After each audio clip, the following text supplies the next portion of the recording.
నమస్తే నండి సతీష్. అది 2000వ సంవత్సరం అక్టోబర్ 17 సరిగ్గా 26 ఇయర్స్ కిందట ఒక ఘోరం జరిగింది. ముగ్గురు ఫ్రెండ్స్ ఒక చిన్న పిల్లాడు కలిసి ఒక పెళ్లి కోసం ఒక మారుతి ఓమ్ని వ్యాన్లో వెళ్లి ఇంకా తిరిగి రాలేదు. వాళ్ళు ఏమయ్యారు, ఎక్కడున్నారు అనేది తెలియక వాళ్ళ కుటుంబాలు గత 26 ఏళ్లుగా వెతుకుతూనే ఉన్నాయి. వాళ్ళ ఆచూకీ కనుగొనేందుకు ఉన్న ఆస్తులు, షాపులు, పొలాలు, స్థలాలు కూడా అమ్ముకుని వెతికారు. అయినా వాళ్ళ జాడ దొరకలేదు. దీంతో ఆ నలుగురు బతికున్నారో లేదో, అసలు ఎక్కడున్నారో, ఏమయ్యారో, ఎప్పుడు వస్తారో, అసలు వస్తారో రారో తెలియని అయోమయంలో వాళ్ళ కుటుంబీకులు ఎదురు చూడని రోజు లేదు. సరిగ్గా 26 ఏళ్ల తర్వాత 2026 మే 17న బాక్రా కాలువలో 32 అడుగుల లోతులో ఈ మారుతి ఓమ్ని వ్యాను బయటపడింది. అందులో నలుగురికి సంబంధించిన అస్థిపంజరాల అవశేషాలు కూడా ఉన్నాయి. దీంతో ఒక్కసారిగా ఈ సంఘటన దేశం మొత్తాన్ని షాక్ గురి చేసింది. వీళ్ళెవరు అలా 26 ఏళ్లుగా ఎలా జల సమాధి అయిపోయారు, వాళ్ళ కుటుంబాలు ఏమయ్యాయి అనేది డీటెయిల్డ్ గా ఈ వీడియోలో చెబుతాను. నేను చేసే ప్రతి వీడియోకి స్టార్టింగ్ నుంచి ఎండింగ్ వరకు ఏం జరిగింది అనేది మీకు చెప్పడానికి చాలా సోర్సెస్ నుంచి కష్టపడి సమాచారం సేకరిస్తూ ఉంటాను. ఏదో అరకొర సమాచారంతో పైపైన మమ అనిపించేసి బ్యాచ్ కాదు, ఫుల్ డీటెయిల్డ్ గా ఫుల్ మీల్స్ ఇలాంటి కంటెంట్ తో నా వీడియోస్ ఉంటాయి. అందుకే నా కోసం ఈ వీడియో చూసే ముందు ఒక లైక్ కొట్టడం మర్చిపోకండి. మీ నుంచి అదే నేను కోరుకునేది. ప్రతి వీడియో చూసాక ఖచ్చితంగా ఒక మంచి వీడియో, ఒక మంచి కంటెంట్ చూసామన్న సాటిస్ఫాక్షన్ 100% మీకు ఉంటుంది. సో ఫస్ట్ ఒక లైక్ కొట్టేసేయండి, ఛానల్ సబ్స్క్రైబ్ చేసుకోవడం అయితే మర్చిపోకండి. ఇలాంటి డెప్త్ స్టోరీస్ కోసం ఈ వీడియోను షేర్ చేయడం కూడా మర్చిపోకండి. పంజాబ్ లోని రూప్ నగర్ జిల్లాలోని కొట్లా గ్రామానికి చెందిన 38 ఏళ్ల తేజ్రామ్ తన ఫ్రెండ్స్ సుర్జిత్ సింగ్, జల్వాయి మునీలాల్ అలాగే సుర్జిత్ సింగ్ కొడుకు 9 ఏళ్ల కాలు కలిసి తమ ఊరికి 7 కిలోమీటర్ల దూరంలో ఉన్న కిరత్పూర్ సాహిబ్ పట్టణంలో జరిగే పెళ్లి కోసం మారుతి ఓమ్ని వ్యాన్ లో బయలుదేరి వెళ్లారు. తేజ్రామ్ జస్ట్ నెలన్నర క్రిందటే ఆ ఓమ్ని వ్యాన్ ను సెకండ్ హ్యాండ్ లో కొనుగోలు చేశారు. బేసిక్ గా అతను ట్రక్ డ్రైవర్ అయితే దేశం మొత్తం సరుకు తీసుకుని నెలల తరబడి తిరుగుతుంటాడు గనుక ఇంటికి వచ్చాక తన కుటుంబంతో కలిసి సరదాగా గడిపేందుకే ఈ ఓమ్ని వ్యాన్ అయితే ఆయన కొనుగోలు చేశాడు. 2000వ ఏడాదిలో అక్టోబర్ 17న పెళ్లికి వెళ్లి రాత్రికి తిరిగి వచ్చేస్తామని చెప్పి వెళ్లిన వాళ్ళు మరుసటి రోజు ఉదయం అయినా రాలేదు. ఇప్పటిలా సెల్ ఫోన్లు కూడా అప్పట్లో లేవు గనుక పెళ్లిలో ఆలస్యమై ఉంటుంది, వస్తారని కుటుంబ సభ్యులు అనుకున్నారు. కానీ మరుసటి రోజు రాత్రి అయినా వాళ్ళు రాలేదు. దీంతో ఊరు నుంచి బయలుదేరి పెళ్లి జరిగిన కిరత్పూర్ సాహిబ్ పట్టణానికి వెళ్లి విచారిస్తే పెళ్లైన రాత్రి వాళ్ళు వెళ్లిపోయారని చెప్పారు. దీంతో కోట్లా గ్రామం అంతా ఏకమై కిరత్పూర్ నుంచి కోట్లా వరకు ఉన్న మార్గంలో 7 కిలోమీటర్లను అణువణువు జల్లెడబడుతూ వెతకడం ప్రారంభించారు. 2 రోజుల తర్వాత కొట్లా గ్రామానికి సుమారు 2 కిలోమీటర్ల దూరంలో 32 అడుగుల లోతు ఉన్న బాక్రా కాల్వ అంచున టైర్ గుర్తులను స్థానికులు గమనించారు. ఓమ్ని వ్యాన్ తో సహా వాళ్ళు కాలువలోకి పడిపోయి ఉంటారని అర్థమైంది. ఆ కాలువలో వెతకడం ప్రారంభించారు. ఆ కాలువ ఏడాది పొడవునా నిండుగా ఉండేది. 26 ఏళ్ల కిందట ఆ రోజుల్లో ఇప్పుడున్నంత టెక్నాలజీ లేదు, సౌకర్యాలు కూడా చాలా పరిమితంగా ఉండేవి. గజేతగాళ్లపైన ఆధారపడి సెర్చింగ్ ఆరంభించారు. 2-3 రోజులైనా ఆచూకీ దొరకలేదు. పంజాబ్ ప్రభుత్వం స్పందించింది. ప్రొఫెషనల్ డైవర్లు వచ్చారు. కాలువలో 16 అడుగుల లోతు వరకు మాత్రమే వెళ్ళగలిగారు. బాక్రా కాలువలోని నీటి మట్టాన్ని 5 అడుగుల వరకు అధికారులు కూడా తగ్గించారు. దీంతో మరో 5 అడుగుల కిందకు వెళ్లి వెతికారు. అంటే మాక్సిమం 21 అడుగుల వరకు స్విమ్మర్స్, డైవర్స్ వెళ్లి వెతకగలిగారు. అంతకంటే అడుగుకి వెళ్లి వెతకడం ఎవ్వరి వల్ల కాలేదు. ఇక ఏం చేయలేమంటూ ప్రభుత్వం కూడా చేతులెత్తేసింది. తేజ్లాల్, సుర్జిత్ సింగ్, మునీలాల్ అలాగే ఆ చిన్న పిల్లాడి కోసం ఈ 3 కుటుంబాలు మాత్రం గాలింపును కొనసాగిస్తూనే ఉన్నాయి. కాలువలో నిజంగా పడిపోయారా, లేక ఎక్కడికైనా వెళ్ళిపోయారా, లేదా ఎవరైనా ఎత్తుకెళ్లారా, ఇలా అనేక కోణాల్లో చుట్టుపక్కల ప్రాంతాలన్నింటిలోనూ పాపం వెతకడం ప్రారంభించారు. దీనికోసం తమ భూములను అమ్మేశారు. అప్పట్లో దాదాపు ఒక 2.5 లక్షలు వస్తే అవి ఖర్చు పెట్టేశారు. తేజ్రామ్, మునీలాల్ స్వీట్ షాప్స్ ఉంటే వాటిని కూడా అమ్మేశారు. ఇంట్లో ఉండే బంగారం, ఇతర వస్తువులు కూడా అమ్మేసి ఒకవైపు కాలువలో గాలింపు కొనసాగిస్తూనే ఉన్నారు. నలుగురు ఆచూకీ లేకుండా అదృశ్యమయ్యారు. మృతదేహాలు లేవు, వాహనం లేదు. ఇదో అంతు చెక్కని మిస్టరీలానే మిగిలిపోయింది. చివరికి వాళ్ళు ఇక ఈ భూమి మీద లేరని కుటుంబీకులు, గ్రామస్తులు నిర్ణయించుకున్నారు.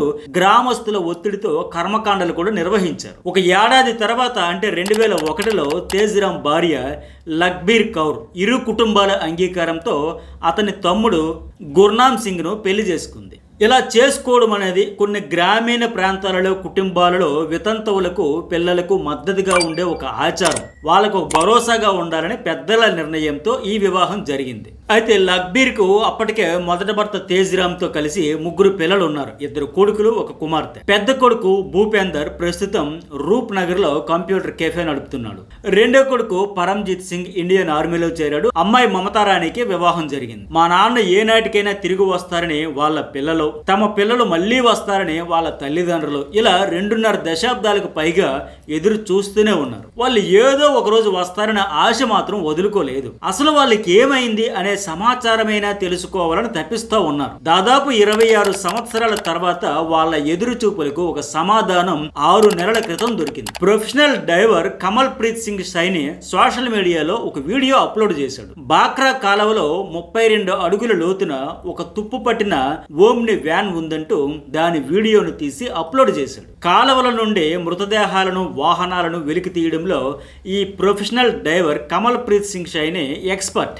ఈ ఓమ్ని వ్యాన్ బాక్రా కాలువ అడుగున ఉందంటూ కమల్ ప్రీత్ సింగ్ ఆ వీడియోలో చెప్పాడు. ఆ బాక్రా కాలువలో మునిగిపోయిన ఒక వ్యక్తి మృతదేహం కోసం గాలిస్తుండగా 32 అడుగుల లోతులో ఈ వ్యాన్ అతనికి కనిపించింది. ఆ వీడియో వైరల్ అవడంతో తేజ్రామ్ పెద్ద కొడుకు భూపేందర్ దృష్టికి అది వచ్చింది. వెంటనే అతనికి విషయం అర్థమైపోయింది. ఆ వీడియో ఫుటేజ్ తమ సొంతూరు కొట్లాకు సుమారు 2 కిలోమీటర్ల దూరంలో ఉన్న నక్కియన్ గ్రామం సమీపంలోని బాక్రా కాలువ వద్దది అని గుర్తించాడు ఆయన. ఆ కాలువ అడుగున పడి ఉన్న ఆ తుప్పు పట్టిన వ్యాన్ తాము వెతుకుతున్న తమ తండ్రిదేనని ఆయన గుర్తుపట్టేశాడు. ఎందుకంటే తన తండ్రి ఓమ్ని వ్యాన్ లో పెళ్లికి వెళ్లిన 2000వ సంవత్సరంలో భూపేందర్ కు 8 ఏళ్ల వయసు. తన తండ్రిని ఆఖరిసారిగా చూసిన ఆ రోజు ఏం జరిగిందో అతనికి ఇప్పటికీ గుర్తే. చిన్నప్పుడు ఎక్కి తిరిగిన ఆ ఓమ్ని వ్యాన్ కూడా అతనికి బాగా గుర్తుంది. పైగా ఆ వ్యాన్ కొనడానికి అప్పట్లో వాళ్ళకున్న కాస్త భూమి కూడా అమ్మేసి మరి కొనుక్కున్నారు. ఆ పడిన కష్టాలు కూడా అతనికి బాగా గుర్తున్నాయి. దీంతో భూపేందర్ వెంటనే డైవర్ కమల్ ప్రీత్ సింగ్ సైనిని సంప్రదించాడు. వ్యాన్ను బయటకు తీయడానికి ఏర్పాట్లు చేశాడు. ఆ కమల్ ప్రీత్ సింగ్ సైని ఆ వ్యాన్ను వెలికితీత ఆపరేషన్ ను నిర్వహించాడు. 3 గంటల పాటు శ్రమించాక 32 అడుగుల లోతులో ఉన్న ఓమ్ని వ్యాన్ బయటకు తీశారు. లేటెస్ట్ టెక్నాలజీతో ఓమ్ని వ్యాన్ లో ఉండే వస్తువుల ఆనవాళ్లు ఏవి బయటకు పోకుండా చెక్కు చెదరకుండా పైకి తీసుకొచ్చి వాహనం వెనుక భాగం పై భాగం తీవ్రంగా దెబ్బతిన్నప్పటికీ ముందు సీట్లు మాత్రం చెక్కు చెదరకుండా అలాగే ఉన్నాయి. 2000వ సంవత్సరం అక్టోబర్ 17 అర్ధరాత్రి జలసమాధి అయిపోయిన ఆ వాహనం ఎట్టకేలకు 2026 మే 17న మధ్యాహ్నం మళ్లీ బయటకు వచ్చింది. వ్యాన్ లో ఉన్న మునీలాల్, తేజ్రామ్ కుటుంబాలతో పాటు వేలాది మంది గ్రామస్తులు అక్కడికి చేరుకున్నారు. తమ ఊరిలో 2.5 దశాబ్దాలుగా ఓ కథలా చెప్పుకున్న ఈ ఘటనకు సంబంధించిన ఆనవాళ్లను కల్లారా చూశారు. ఆ తుప్పుపట్టి పాడైపోయిన ఓమ్ని వాహనంలో ఆ నలుగురికి సంబంధించిన అస్థి పంజరాల అవశేషాలు అలాగే ఉన్నాయి. 9 ఏళ్ల కాలు తొడుక్కున్న తెల్లటి స్కూల్ చొక్కా వాహనంలో దొరికింది. ఆ రోజు ఆ పిల్లాడు అలాగే స్కూల్ యూనిఫామ్ తోనే వ్యాన్ లో ఎక్కి పెళ్లికి బయలుదేరి వెళ్ళాడు. ఆ షర్ట్ లో కొన్ని ఎముకలు కనిపించాయి. డైవర్ సీటు దగ్గర మరికొన్ని ఎముకలు, ఒక కుర్తా దొరికాయి. నీటి తీవ్ర ప్రవాహానికి ఆ వ్యాన్ పైకప్పు వెనుక భాగం పూర్తిగా ధ్వంసం అయిపోయింది. దాని లోపల మానవ అస్థికలు, దుస్తులు, బూట్లు, ముఖ్యంగా ఆ 8-9 ఏళ్ల వయసున్న బాలుడి స్కూల్ యూనిఫామ్ షర్టు చెక్కు చెదరకుండా ఉంది. ఆ వాహనంలో ఒక పాలిథిన్ కవర్ లో చుట్టూ ఉంచిన ఓమ్ని వాహనం తాలూకా ఆర్సీ అలాగే భద్రంగా ఉంది. పాలిథిన్ కవర్ లో అనేక పొరలుగా మడతల మధ్య చుట్టేసి ఉన్న రిజిస్ట్రేషన్ వాహనం సర్టిఫికేట్ ఆర్సీ చూశాక 26 ఏళ్లుగా ఎదురు చూస్తున్న వాళ్ళ కుటుంబాల ప్రశ్నలు, అనుమానాలకు పూర్తి సమాధానం దొరికేసింది. ఆ ఆర్సీ చూసిన భూపేందర్ సింగ్ అది మా నాన్న కొన్న second hand omni car RCA అనే భావోద్వేగానికి గురయ్యాడు. 2000వ ఏడాదిలో అంత్యక్రియలు పూర్తి అయినప్పటికీ స్వాధీనం చేసుకున్న అస్థికలు, వస్తువులకు మరోసారి అంత్యక్రియలు జరిపించారు. వాటిని సట్లెజ్ నదిలో నిమజ్జనం చేశారు. మునీలాల్ అదృశ్యమైన తర్వాత అతని స్వీట్ షాపును అమ్మేసిన అతని కుటుంబం వ్యాన్ లభ్యం కావడంతో ఆదివారం నాడు చివరికి అతని ఫోటోకు పూలమాల వేసి నివాళులర్పించింది. అలాగే సుర్జిత్ సింగ్ భార్య కొన్నేళ్ల క్రితం మరణించారు. అతను కుమార్తెకు వివాహం జరిగింది. తన సోదరుడు కాలు చొక్కాను చూసి చూసి ఆమె బాధతో కుమిలిపోయింది. చిన్నప్పుడు వాళ్ళిద్దరూ కలిసి ఆడుకునే వాళ్ళు. ఇన్నేళ్ల తర్వాత ఇలా ఒక షర్టు, కొన్ని బోన్స్, అట్లాగే ఆ బూట్లు ఇవే కనిపించడంతో ఆవిడ బాధ వర్ణనాతీతం. డైవర్ కమల్ ప్రీత్ సింగ్ సైని వల్లే తమ కుటుంబాలకు దశాబ్దాలుగా ఉండిపోయిన మానసిక క్షోభ నుంచి విముక్తి లభించిందని వాళ్ళు కృతజ్ఞతలు చెప్పారు. ఈ కమల్ ప్రీత్ సింగ్ సైని పంజాబ్ లోని ఆనంద్పూర్ సాహిబ్, ఈ కిరత్పూర్ సాహిబ్ ప్రాంతాలలో నివసిస్తున్న ఒక ప్రొఫెషనల్ డైవర్. బాక్రా కాలువలు, సట్లజ్ నది వంటి ప్రమాదకరమైన అత్యధిక లోతు ఉన్న ఈ నీటి వనరుల నుంచి వందలాది మృతదేహాలను, మునిగిపోయిన వెహికల్స్ ను వెలికి తీయడంలో ఆయన ప్రాంతంలో ఎంతో పేరుగాంచాడు. ఇప్పటి వరకు ఆయన 1500కు పైగా మృతదేహాలను, 80కి పైగా కార్లను, దాదాపు 150 మోటార్ సైకిళ్లను, సుమారు 20 మొబైల్ ఫోన్లను ఆ కాలువలో నుంచి బయటకు తీశాడు. ఇప్పుడు ఈ ఓమ్ని వ్యాన్ తీసినందుకు ఆయనకు ఆ కుటుంబీకులు కొంత డబ్బులు ఇస్తే తిరస్కరించాడు. 26 ఏళ్లుగా వాళ్ళు ఏమయ్యారో తెలియక మీరు పడుతున్న బాధ వర్ణనాతీతం. సో ఇప్పుడు ఈ వ్యాన్ తీయడం వల్ల మీకు ఒక సంతృప్తి దొరికింది కనుక అదే నాకు సంతోషం అని ఆయన డబ్బులు తిరస్కరించాడు, తీసుకోలేదు. ఇది 26 ఏళ్ల క్రితం జల సమాధి అయిపోయిన ఓమ్ని వ్యాన్ వెనుక ఇంట్రెస్టింగ్ స్టోరీ. మరి మీకేమనిపించింది ఖచ్చితంగా కామెంట్ చేయండి, లైక్ చేయండి. News world and journalist studies channels అయితే సబ్స్క్రైబ్ చేసుకోండి.